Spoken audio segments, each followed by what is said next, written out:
নমস্কার বন্ধুরা, আমি মৌম দাস। সবাই কেমন আছেন? আশা করি খুব ভালো আছেন। নতুন ব্লগে আপনাদেরকে স্বাগত জানাই। সো শীতকাল যখন এসে গেছে, পটল, সুন্দর সুন্দর ছিম এগুলো তো উঠেছে।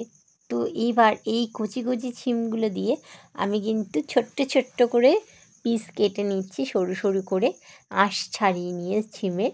তো এটাকে ভাজা করব। রসুন নিয়ে নিয়েছি, পেঁয়াজ নিয়ে নিয়েছি, আর এটা হচ্ছে ফুলকপির যে পাতাটা সেটা সেদ্ধ করা, নুন হলুদ আর কাঁচা লঙ্কা দিয়ে। তো এটা পাকা লঙ্কাই হয়ে গেছে, কাঁচা লঙ্কা নেই। এখানে বেগুন কেটে নিয়েছি, টমেটো নিয়ে নিয়েছি। তো কড়াইতে একটু কালো জিরে দিয়ে দিয়েছি, একটু ভালো করে নেড়ে চেড়ে নেবো কালো জিরেগুলোকে। এবার একটা এটাকে আমি মিক্সার গ্রাইন্ড করব।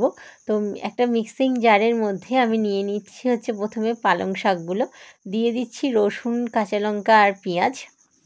এখানে আমি কিন্তু কোনো রকম আদা ইউজ করিনি।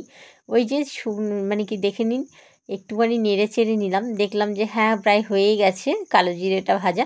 এই কালো জিরেটা কিন্তু আমি এর মধ্যে দিয়ে দিচ্ছি।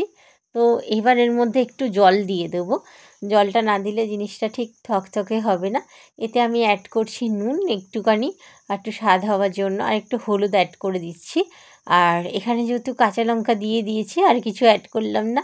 এবার মিক্সি করে নিয়েছি এবং দেখে নিন এইরকম এসে গেছে, থকথকে হয়ে গেছে। এবার বেগুনটা আমি কড়াইতে ভালো করে ভেজে নিচ্ছি। এই অল্প তেলের মধ্যেই কিন্তু বেগুনটা ভাজবো। এইভাবেই কিন্তু বেগুনটাকে নরম করব, কারণ এইভাবে সেদ্ধ না করলে হবে না। কারণ বেশি অতিরিক্ত এটাই অনেক তেল লেগে যাবে, কারণ বেগুন ভাজাতে এমনিতেই তেল তেল তেল তেল হয়। তো বেগুনটাকে ভেজে কি করব আমি অবশ্যই তোমাদের সাথে শেয়ার করব বন্ধুরা। তো বন্ধুরা দেখুন যে আমি এটাকে কিন্তু উল্টে পাল্টে ভালো করে নেড়ে চেড়ে নিচ্ছি। তো এবার এই ফাঁকে দেখুন একটু তেল বেশি দিয়ে দিতে হলো, কারণ এটা তো সেদ্ধই হচ্ছিল না। সেই কারণে এই বেগুন ভাজাগুলোকে তুলে নিয়েছি, সেই একই তেলের মধ্যে দিয়ে দিয়েছি রসুনটাকেও কিন্তু ভেজে তুলে রেখে দিয়েছি। আর এই যে পেঁয়াজ কুচি দিয়ে দিয়েছি, এই পেঁয়াজ কুচিটাকেও কিন্তু বন্ধুরা আমি তুলে রেখে দেবো। এর মধ্যে নুন আর হলুদ মিক্স করা আছে, তো এটাতে এক্সট্রা করে কোনো রকম আমি নুন দিচ্ছি না। একটা কাঁচা লঙ্কা দিয়ে দিচ্ছি ভালো করে। এটাকে আমি তুলে নেব।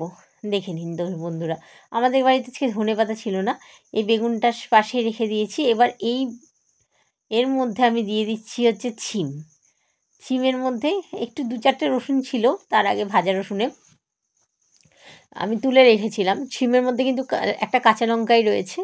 ছিম ভাজাটা ভালো করে করে নেবো। এই যে দেখুন কাঁচা লঙ্কাটা, তো একটাই আমি কাঁচা লঙ্কা দিয়েছি, এটাকে ভালো করে ফাটিয়ে নেবো, ফেলে নেবো।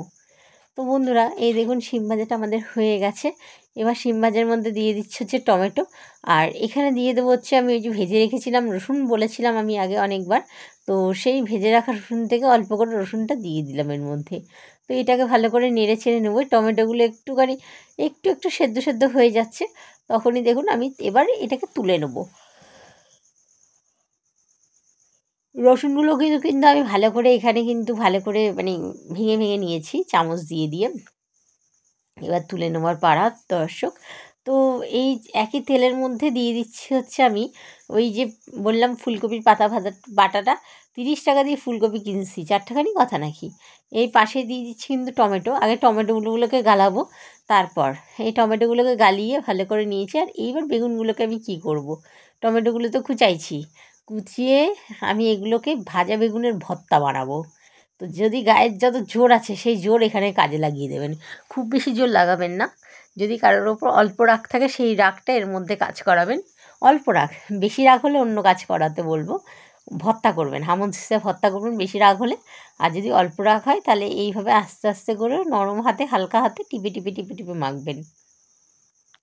খেতে ভালো লাগার জন্য একটু কাঁচা পেঁয়াজ দিয়ে দেবো স্বাদের জন্য। এখানে কিন্তু আমি এক্সট্রা কোনো তেল অ্যাড করছি না, বেগুন ভাজায় যেহেতু অলরেডি তেল বেরোয়।